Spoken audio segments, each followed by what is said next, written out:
This is Tom. I'm with the Sagamore Companies, and today I have Marcus from Elite Material Blowing. And Marcus has been in the industry for a while. And the purpose behind why we were doing these interviews with CEOs is to help other people get better at what they're doing. And it will also help Marcus if you guys need blowing service. Marcus will be able to help you out with your mulch blowing or your topsoil blowing. All right, my name's Marcus. I am with Elite Material Blowing. I've been in the industry about 15 years or so. I saw a need the past couple years. It was getting tough for a lot of companies to find labor to get their mulch done, their blowing done, um, anything like that, kind of that would take a lot of labor to get done. So we started a company that now we can come in and blow mulch for you, blow topsoil, blow some light aggregates, um, erosion control on hillsides where it's near impossible to even work with a wheelbarrow and do it by hand. So, with the labor shortages that we've had and that are going to be coming probably for the next couple of years, we can definitely help solve some of that by doing a lot of the hard work for you and having your guys do other things instead of mulching. So you've been in the business for 15 years, and what do you think is? I mean, most companies fail after 10 years, right? They're out of business. Only about 5% of businesses stick around.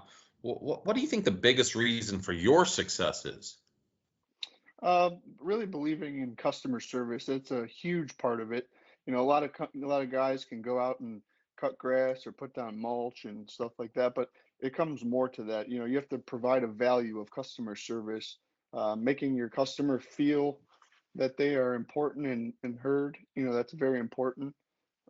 So I would say the customer service aspect is why I'm in business today.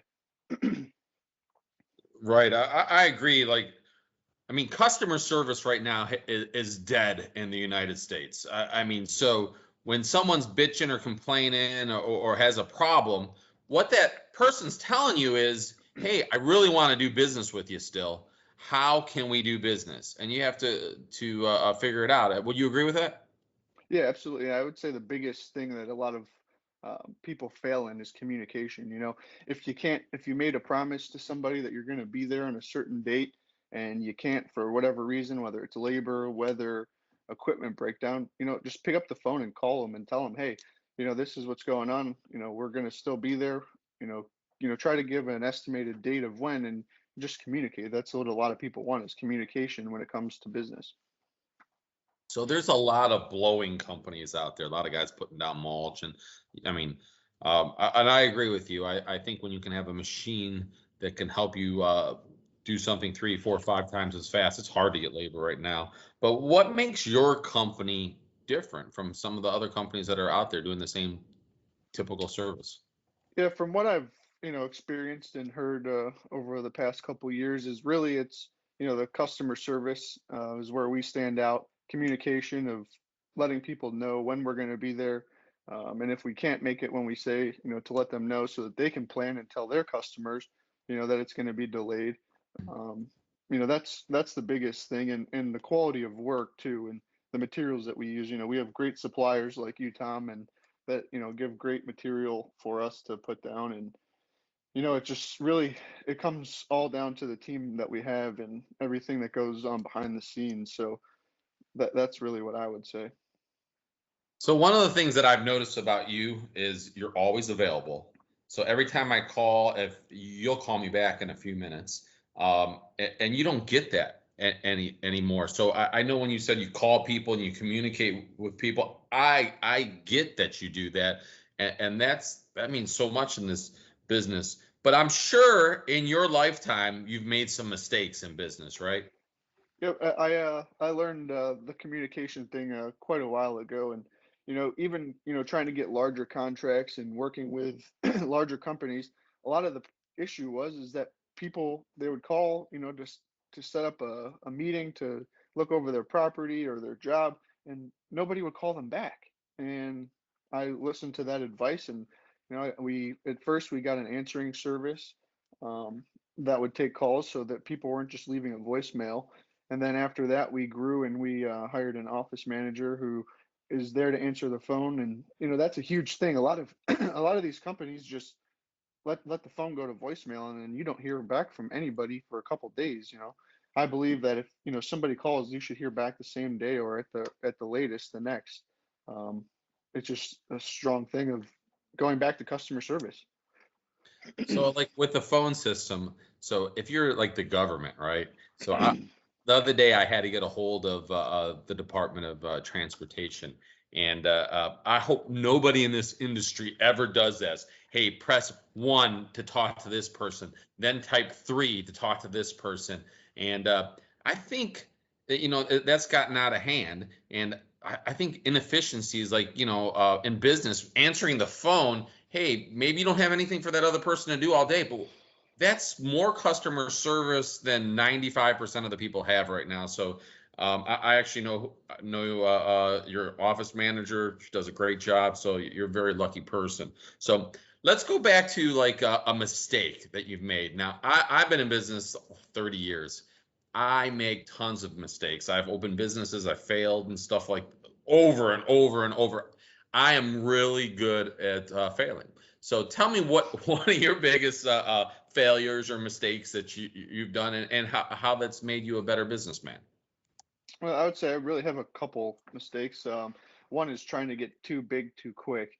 You know, when you try to get too big too quick, your quality of work goes down, your customer service goes down. You can't grow, to double and triple and all that stuff overnight because you don't have the systems and processes, set up. And like I said, you lose the quality of work, customer service. You lose everything that is of value to a potential customer or a customer, and it's not very good. And you could put a bad taste in somebody's mouth very quickly because of that. Yeah, I know. Like when we grew really fast, when I was young, we were growing 100% a year, and cash flow was always an issue, and then the quality of employees was an issue, and yes. So in our business this year, we're actually gonna not grow as fast, and we're gonna work on optimization. So I think that's sometimes you have to take a pause. So so, what advice would you give to somebody that's just coming into the landscape industry or the construction industry as a whole? Focus on customer service. Like I'll just keep saying customer service, because that is truly what you're selling. You're selling customer service. Anybody can go out and cut grass. Anybody can go out and put down mulch. You know, yes, there are some specialized things that not many people can do. Patios, decks, things like of that nature. But you know, even at that, if you're a specialized person, you still need to give that customer service, because that is what is going to make you successful. People are going to spread your name out word of mouth, and the more good relations that you build, the bigger you're going to grow and be a strong company.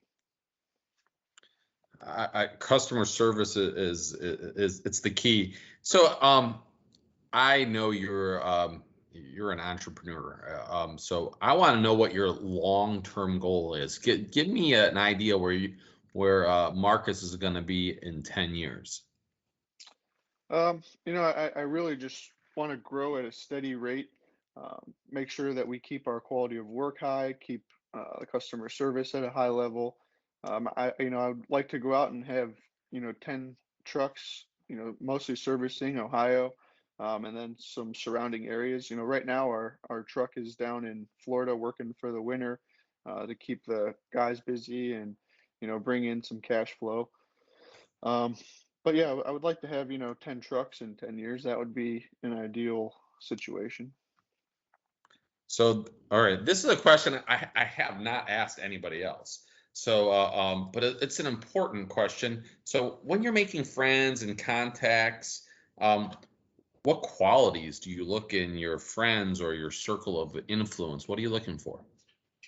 I usually I've always done this. Even when I was younger, I would always hang out with people that were more successful than me, due to the fact that it makes you want to be a better person. If you have friends that are couch potatoes and, not doing very much, you kind of go down to their level. But if you're, hanging out with people that are, in the same industry or any other industry that are more successful than you, or, the same level of success, it makes you push harder to compete almost. It's a little bit of a competition.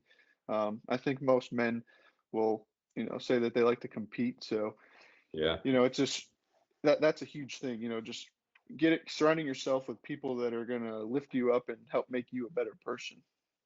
So I heard this, and I kind of your circle of influence. You'll make within 20% a salary range of your five closest friends. So if your friends are making, everyone's making 50 grand, at the top side you'll make 60, and the bottom side you'll make 40, and I see that all over the place. I see who's hanging out, who's hanging out. Like I made some really wealthy friends lately, and I agree with you. I'm like that big competition guy. I want to be there. So I mean, they got jet airplanes, they got cool cars. I'm not even into cool cars, but now I want a cool car. So it makes me work harder. Right. So I agree with that. So what is the favorite part of your job, and what do you do every single day? What's your biggest responsibility at your company?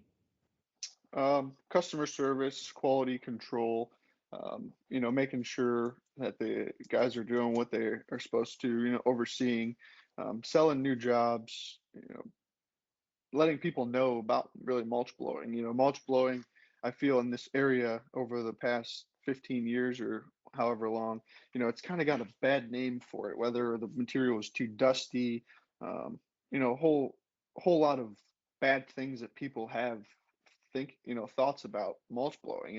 And, once you talk to them and, let them know about it now that, the mulch that we blow is, we could blow thicker stuff and stuff that's not as dusty. And our truck has a water system on it. So even if a material like, topsoil is really dry, we can add some water to suppress the dust. Um, that's probably the biggest thing is people have such a bad taste for mulch blowing for whatever reason, whether they had a bad experience with it. That's what I like to go out and do and talk to people and let them invite them to a job to come look at, watching us do it and how smooth the mulch gets laid. I mean, you can't lay mulch any smoother than you can with a blower truck.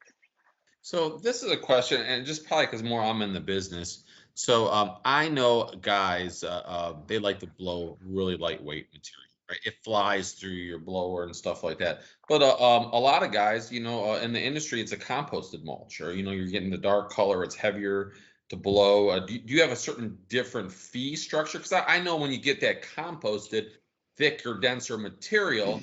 Um, it does take longer. Could you charge more if that's what the customer wants, or what do you do? How do you handle Yeah, it? I mean, most mulch pretty much flows pretty consistent. The only time you really run into an issue with any kind of mulch is when it's really, really wet and it kind of clumps up a little bit. The compost material in there clumps up. But as far as mulch goes, it's pretty much a common fee. With the exception of how far we have to pull hose, how many times we have to move the hose. HOAs and condos and stuff like that, where you have to do a 360 of a house and then move the hose and move the truck and then set it all up again.